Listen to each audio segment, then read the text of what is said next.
Acchiappa l'idea! È tempo di fare un terrazzino per presepe.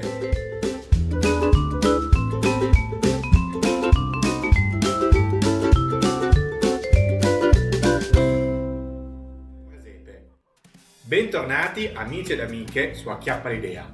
Oggi altro progetto presepe. Nei video che già trovate sul canale ho realizzato questi oggetti qui. Il portone, il pozzo, questo bell'ulivo e la pavimentazione. Sono tutti oggetti proporzionati per statuine da 12 cm e quindi sto pensando di farne altri e poi comporli tutti assieme per creare un presepe unico. Oggi facciamo un pezzo che dovrebbe essere una specie di terrazzino che magari posso inserire in una costruzione sopra a questa porta. Comunque vedremo come lo incastrerò in un eventuale futuro presepe. Alcune delle tecniche che utilizzo le avete già viste, per esempio la tecnica per fare la pavimentazione dei San Pietrini. In particolare però in questo video utilizzerò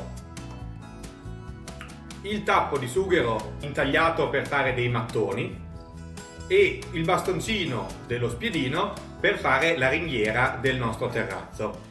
Comunque, adesso vediamo come realizzo l'oggetto, ma prima la nostra scheda progetto. Grado di difficoltà 2 su 5, tempo necessario 2 su 5, costo del progetto 1 su 5. Oltre a questi due materiali utilizzerò il mio fedele polistirene, che è sempre molto duttile e versatile e si riescono a ottenere effetti molto belli. Adesso vediamo come costruisco questo oggetto e poi noi ci vediamo in fondo con qualche aggiornamento sul canale.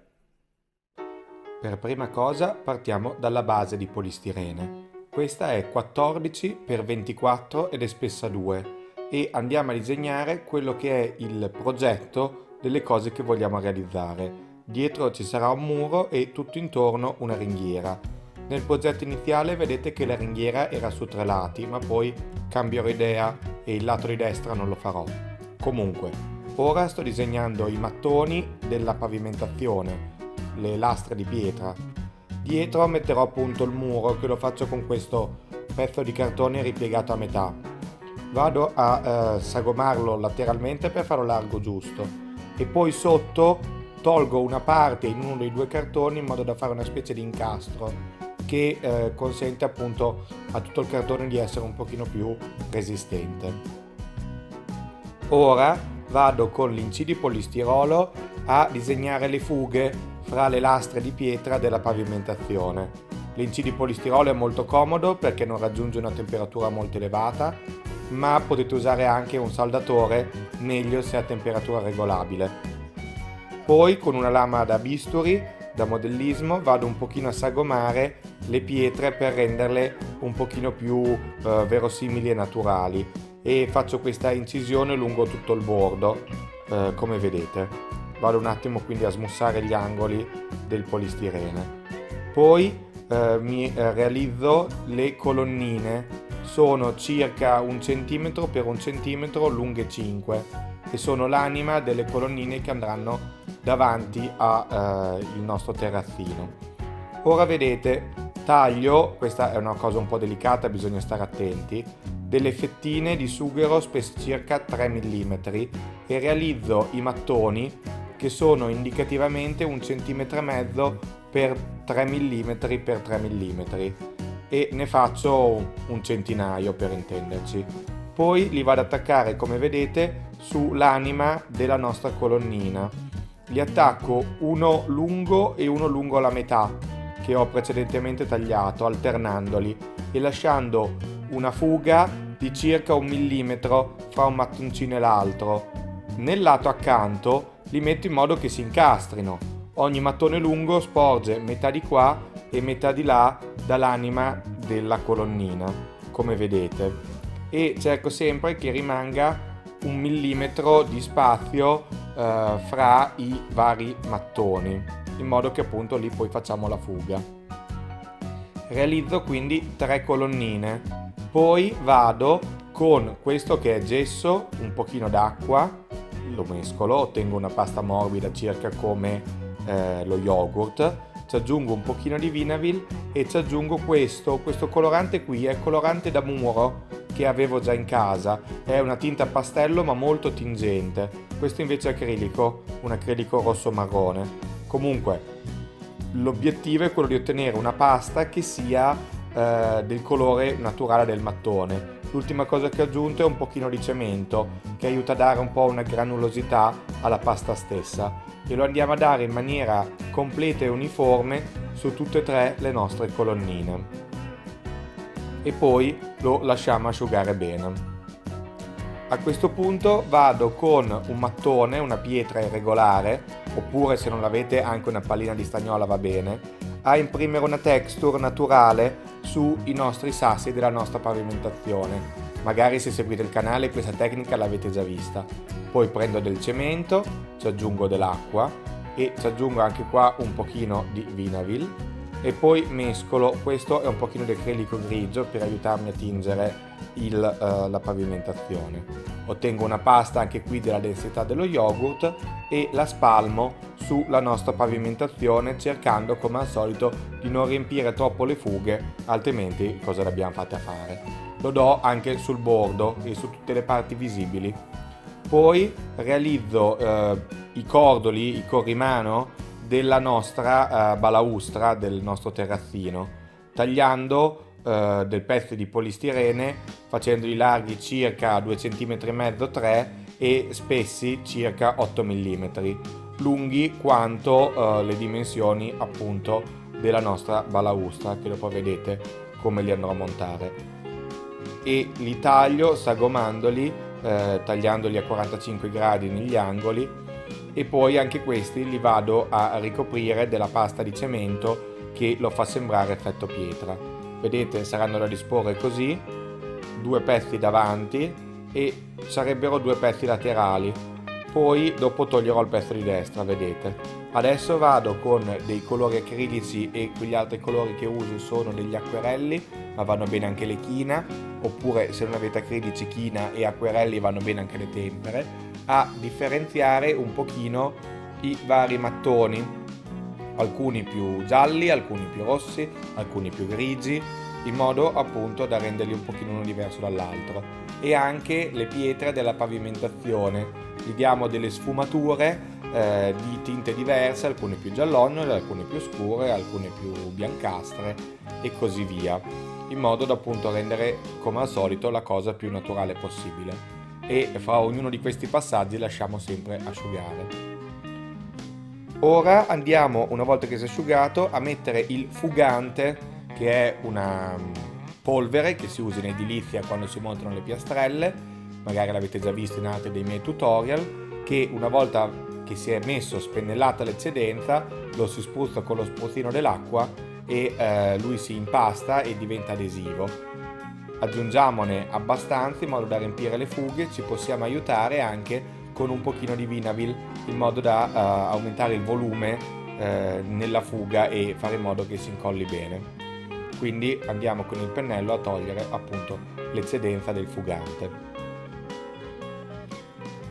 e possiamo aiutarci anche picchettando con uno Scottex. Facciamo la stessa operazione togliendo sempre prima l'eccedenza prima di spruzzare sulla nostra pavimentazione, in modo che anche qui il fugante rimanga prevalentemente nelle fughe e non ci vada a rendere troppo cementoso la superficie del sasso. Ed ecco qua, tamponiamo sempre l'eccedenza.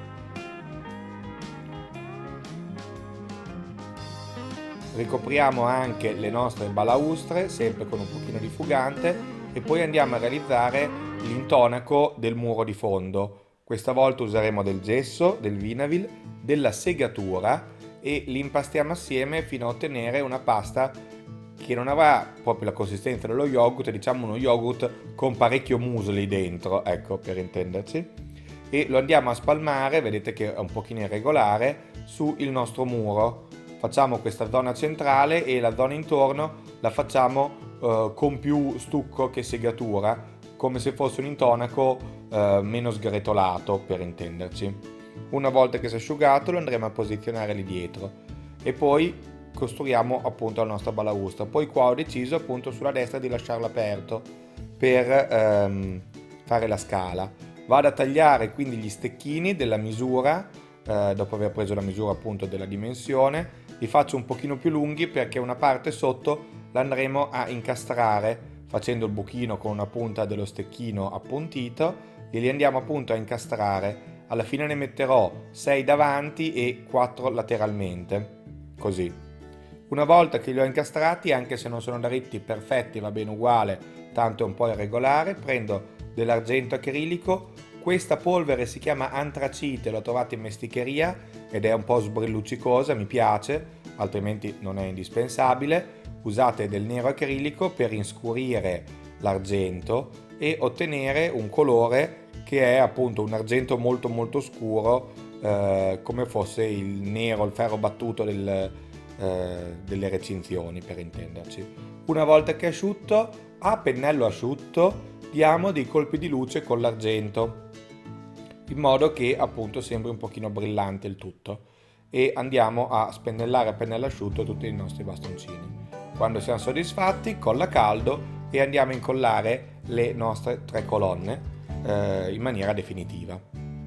E poi sopra le colonne andiamo a incollare le nostre 3 balaustre che abbiamo precedentemente preparato. A questo punto incolliamo anche l'ultima balaustra, però prima abbiamo fatto un incastro nel muro in modo che si andasse poi a incastrare bene. Incastriamo anche il muro e lo incolliamo, vedete, sul fondo e alla balaustra stessa.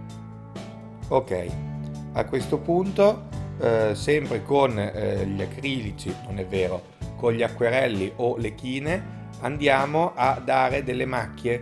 Se non ce l'avete, diluite gli acrilici in modo da creare una tinta acquosa che sporca molto bene il muro e lo rende più naturale, più vissuto, più sgretolato e meno finto, ecco.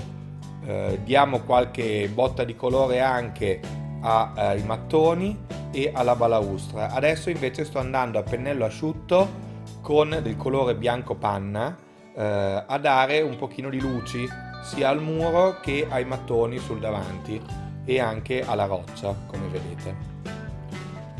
Ultimo passaggio, con il Vinavil vado a mettere un pochino di segatura e un pochino di polvere di tufo che sembra sabbia sul nostro pezzo in vari punti, che questo lo rende un pochino più naturale, un pochino più sporco, un pochino più grezzo, e dato che mi piaceva l'effetto lo sono andato ad aggiungere in maniera abbondante sul muro di fondo, perché sì, mi piaceva che sembrasse tipo un muro sgretolato dal tempo. E questo, vedete, è l'oggetto finito.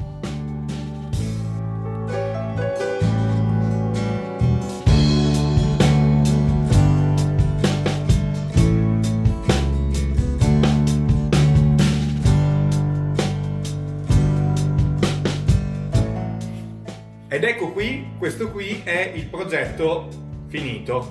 Vedete come magari questo lo si mette sotto in una maniera del genere. Qui magari inserirò una scala che potrebbe essere uno dei prossimi progetti. E questo qua davanti, questo qua di fianco, dai, inizia a comporsi il nostro presepe. Ma come sapete, mentre vedete questo video, io probabilmente starò facendo il Cammino di Santiago. Se volete seguire la mia piccola avventura di trekking, di pellegrinaggio, potete andare sulla mia pagina personale su Instagram, che è il Chiappa. Mentre invece per seguire proprio la pagina del canale si chiama Acchiappa l'Idea, sempre su Instagram e anche su Facebook.